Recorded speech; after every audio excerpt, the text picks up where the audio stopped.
तुम अकेले रहते हो? हाँ, अकेला ही रहता हूँ। Okay good. तो कपड़े उतारो। क्या? कपड़े उतारो, जिस काम के लिए बुलाया वही तो कह रही हूँ। देखिए, हाँ तो दिखा ना। तुम मुझे गलत समझ रही हो। मेरा वो मतलब नहीं था। अरे अरे, लगता है पहली बार बैठ रहा है। वैसे भी शक्ल से कौला माली लगता है। चल बेडरूम बता, या इधर ही कार्यक्रम शुरू करूं? नहीं।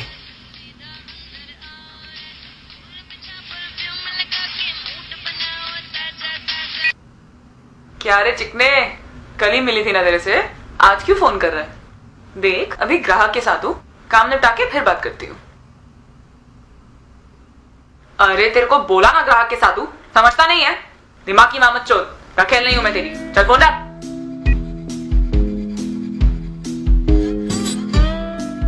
तेरे को क्या स्पेशल इनविटेशन देना पड़ेगा? चल फटाफट कपड़े उतार, टाइम नहीं है मेरे पास, दूसरे कस्टमर्स के पास भी जाने का है मेरे को। मैंने इस काम के लिए यहाँ पे नहीं बुलाया है। तो शक्ल ताकने के लिए बुलाया है?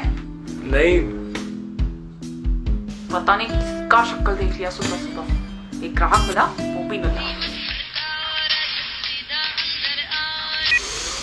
अबे तेरे को बोला ना बाद में बात करती है, धंधे में बैठी है, समझता नहीं है? फड़ुआ फोड़ा। निकलती है मैं, फालतू इधर बुला के टाइम खोटी किया। एक मिनट रुको तो, बैठो। 1 मिनट रुक जाओ। क्या चाहिए अभी? प्लीज बात सुनो, मैं सब डिटेल में समझाता हूँ। 2 मिनट दो जरा। काय को? देखिए, मैं एक डॉक्यूमेंट्री फिल्म मेकर हूँ और मुझे एक डॉक्यूमेंट्री बनानी है कॉल गर्ल्स पर। हाँ तो? मुझे बस तुम्हारी थोड़ी सी मदद चाहिए। मुझसे लोग मदद नहीं मांगते दोस्त। क्या मांगते हैं बताओ? वो पता है क्या मांगते हैं, पर वो नहीं चाहिए। मुझे सिर्फ थोड़ा सा टाइम चाहिए तुम्हारा। देख, टाइम कम है मेरे पास। तूने वैसे भी मेरा इनफ टाइम वेस्ट कर दिया है और कस्टमर्स इंतजार कर रहे हैं। कोई और नहीं पकड़ा ना तो आज का पूरा दिन बकवास जाएगा मेरा। मुझे बस एक इंटरव्यू लेना था तुम्हारा, थोड़ा सा ही टाइम चाहिए। थोड़ा सा टाइम दे दीजिए प्लीज। एक डॉक्यूमेंट्री तुम्हारे ऊपर बनानी है। डॉक्यूमेंट्री? मुझ पे? सटक गया है क्या? पी के बैठा है ना? नहीं, ऐसा कुछ नहीं है, बस थोड़ी सी मदद कर दीजिए।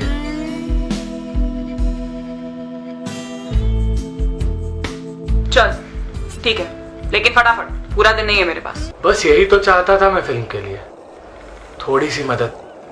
पहले तो मुझे लगा कि इस टाइप की लड़की को मनाना मुश्किल होगा, पर वो मान गई और मेरी फिल्म के लिए मुझे एक किरदार मिल गया।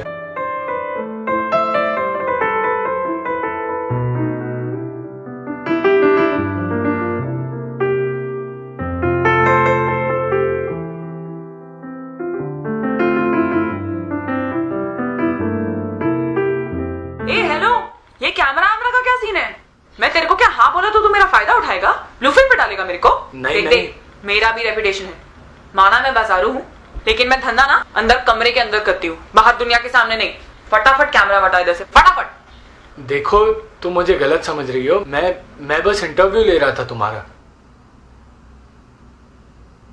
ठीक है, लेकिन अगर इंटरव्यू के आगे बढ़ा ना तो इतना याद रखना, नंगी तो मैं हूं ही, तुझे इसी कॉलोनी में नंगा नचवा के जाऊंगी। डोंट वरी, तुम मुझ पे भरोसा कर सकती हो। मैं सिर्फ इंटरव्यू लूंगा। एक बार के लिए तो मैं बहुत डर गया कि कहीं वो डॉक्यूमेंट्री के लिए मना ना कर दे, क्योंकि कैमरा को देख के पता नहीं उसे इतना गुस्सा क्यों आ गया। पर फिर मैंने सोचा शायद मेरी ही गलती है। आखिर वो एक लड़की है और एक लड़की क्यों ऐसी चीज के लिए हाँ कहेगी। मैं बस उसे भरोसा दिलाना चाहता था कि मैं कुछ गलत नहीं कर रहा हूं, इसीलिए मैंने उसे कहा भी, डोंट वरी, मैं तुम्हारा चेहरा ब्लर कर दूंगा। अरे काय को? हीरोइन दिखती है तो हीरोइन दिखाना मांगता है ना, लेकिन कोई कीड़े कांडी नहीं करने का, समझा क्या? हाँ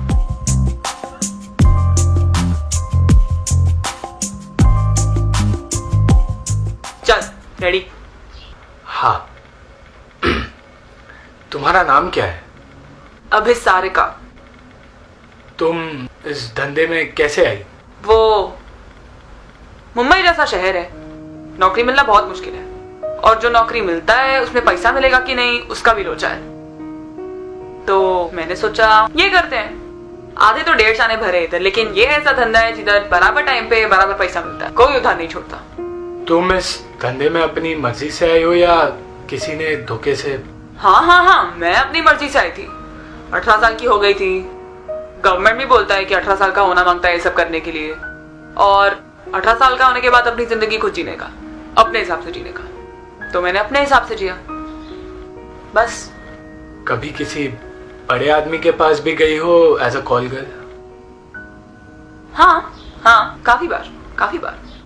कोई ऑफिस बुला लेता है बंद होने के बाद, कोई 5 स्टार होटल ले जाता है। काफी बकरे हलाल किए मैंने। ऐसे किसी बड़ी हस्ती का नाम बता सकती हो? नहीं, नाम नहीं बता सकती, लेकिन इतना समझ ले कि ऐसे लोग जिनके कपड़े अगर नीलामी में बिके तो करोड़ों में बिकेंगे ना, उन लोग के कपड़े चुटकियां बजा बजा के उतरवाए हैं मैंने। इतनी सज धज के रहती हो, ऐसे कपड़े पहनती हो, तुम्हें रेप होने का डर नहीं लगता? नहीं, रेप तो होता रहता है, कोई बड़ी बात नहीं है मेरे लिए। हर जगह होता है। आधे टाइम तो औरतों का उनका मर्द ही रेप करता है। पूछ के थोड़ी करेगा, कुछ करना होगा तो बस गर्मी चढ़ी और कर दिया।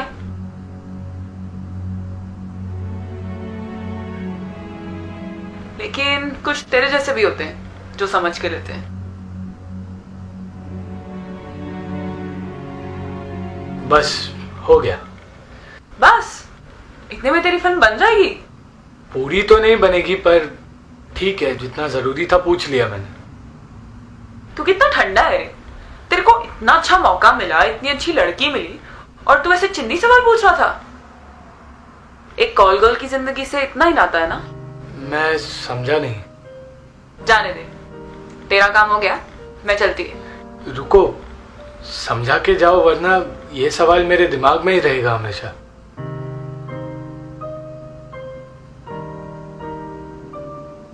क्या रे हीरो, तुझे मुझ में बहुत इंटरेस्ट आ रहा है? नहीं, ऐसी बात नहीं है, ऐसा कुछ नहीं है। मैं तो बस तेरी आंखों में अभी जो मेरे लिए आ रहा है ना, वो अपनी औरत के लिए बचा के रख।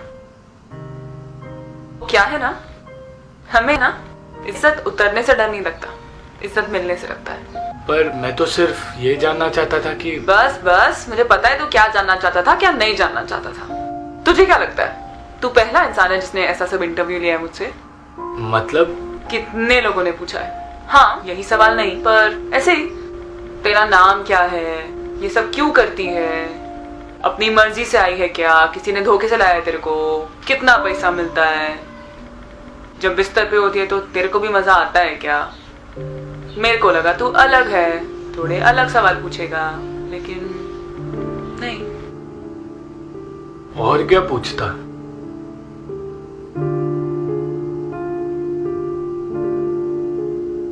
सही है, एक कॉल गर्ल से और पूछ भी क्या सकता है। मैं एक सवाल पूछूं? हाँ जरूर। मेरे को मुंबई में धंधा करते हुए बहुत टाइम हो गया। बहुत लोग आए, बहुत लोग गए, बहुत लोगों ने ऐसे सवाल भी पूछे। काफी इंटरव्यू करने के लिए हमारे एरिया में आते हैं। मुझ जैसी कॉल गर्ल्स को, राह चलते किन्नरों को, भिखारियों को ऐसे कई सवाल पूछते हैं। और सिर्फ हिंदुस्तान की नहीं, फॉरेन में भी ऐसी काफी मूवीज बनती है। हाँ, पर सवाल क्या है? कि ये लोग हमें अवार्ड क्यों नहीं देते, जिनकी वजह से ये लोग ये सब फिल्म बनाते हैं और अवार्ड मिलते हैं, और सिर्फ हम पे मूवी क्यों बनाई जाती है। तुम लोग के घर पे माँ बहन और कोई है नहीं मूवी बनाने के लिए जो हम पे मूवी बनाते हो? हाँ, इसका जवाब दे जरा। तो तूने क्या कहा? तेरे पास था उसके सवाल का जवाब? नहीं था जवाब। पहले तो लगा ये कैसा सवाल है जिसका किसी के पास कोई जवाब नहीं था, और अगर जवाब होता भी तो बता नहीं सकता। नहीं है ना जवाब, होगा भी कैसे। कोई नहीं, मैं बता देती हूँ। तू चाहिए तो अपना कैमरा चला, मेरा शक्ल दिखाना है तो शक्ल भी दिखा दे, कोई प्रॉब्लम नहीं। कहा ना, नंगी हूं, किसी से नहीं डरती।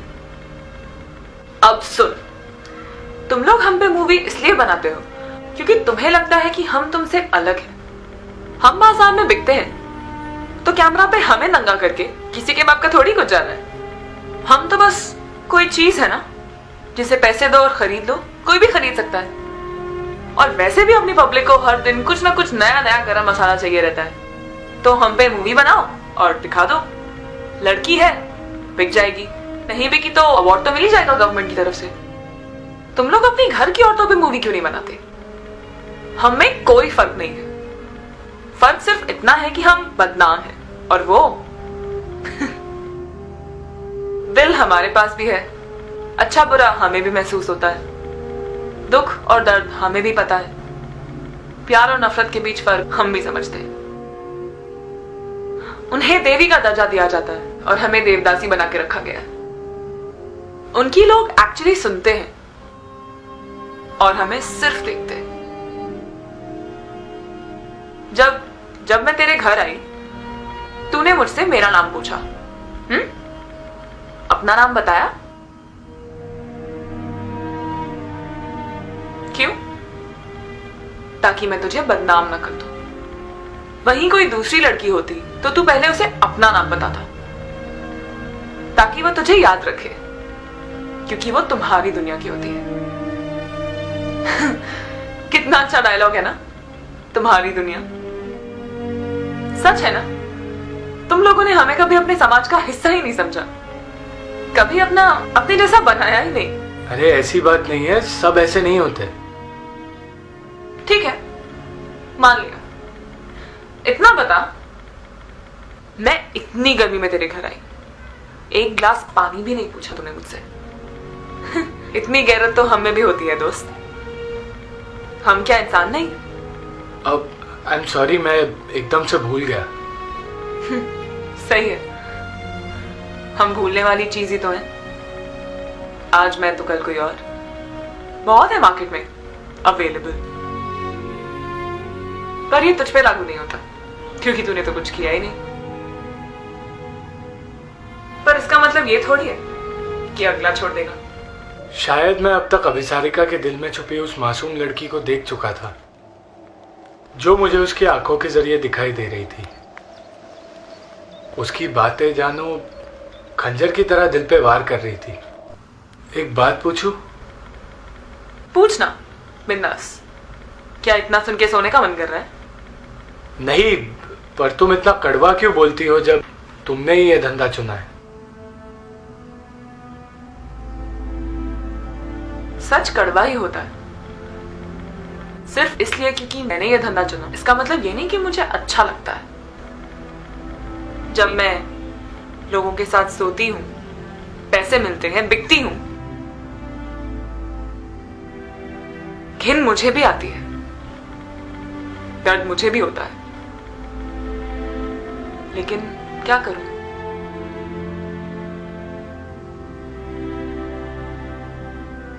जैसे प्यास लगती है इंसान को, ऐसे भूख भी तो लगती है। जिंदा रहने के लिए करना पड़ता है। मैं समझ सकता हूं। मैं उसकी आंखों में कुछ ढूंढ रहा था, पर शायद मेरी उतनी औकात नहीं थी कि मैं उसे देख पाऊं। मैं उसकी हर एक बात सुनना चाहता था, उसे समझना चाहता था। अरे वाह, तो क्या अब मैं तेरी नजर में अच्छी औरत हूं? हाँ। सच्ची? चल, मामा से कब मिला रहा है? क्या? क्यों? अरे अच्छी लगने लग गई ना अभी, तो शादी करेगा ना अपन? अरे मेरा वो मतलब नहीं था। मतलब क्या है जानती हूं मैं। अच्छा बोलने में और अच्छा करने में फर्क होता है। मजाक कर रही हूं, टेंशन मत ले। चल अभी मैं निकलती है। 1 मिनट।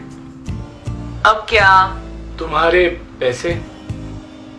जिस काम के लिए आई थी और जिस काम के लिए बदनाम हूं, वो तो हुआ ही नहीं। ईमानदारी का धंधा करती हूँ, पैसे अपने पास रख। फिर मिलोगी? काय को? आज काम नहीं हुआ तो वसूली के लिए बुला रहा है? नहीं नहीं, तुमसे बात करके अच्छा लगा। ए हीरो, तेरे को प्यार व्यार तो नहीं हो गया ना मुझसे?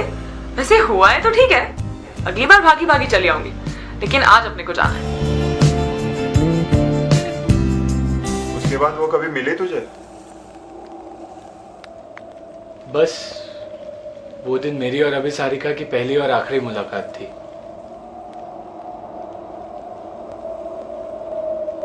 पर जाते जाते वो मुझे एक ऐसा चेहरा दिखा गई जो मैंने कभी देखा भी नहीं था। उस दिन मुझे एहसास हुआ कि इंसान जैसा दिखता है वैसा होता नहीं है। उसे देखने के लिए नजर की नहीं, नजरिए की जरूरत होती है। मैंने उसे ढूंढने की बहुत कोशिश की, पर वो मिली नहीं। कई सारे अवार्ड्स मिले। अवार्ड्स लेने जब भी स्टेज पर जाता तो अभिसारिका का वही चेहरा ढूंढता, हर किसी का शुक्रिया अदा करता, हर किसी का, अभिसारिका का भी। बस नाम नहीं लेता। कैसे लेता? आखिर मैं भी तो उन्हीं इंसानों की दुनिया से हूं जहां अभिसारिका को आज भी अभिशाप माना जाता है।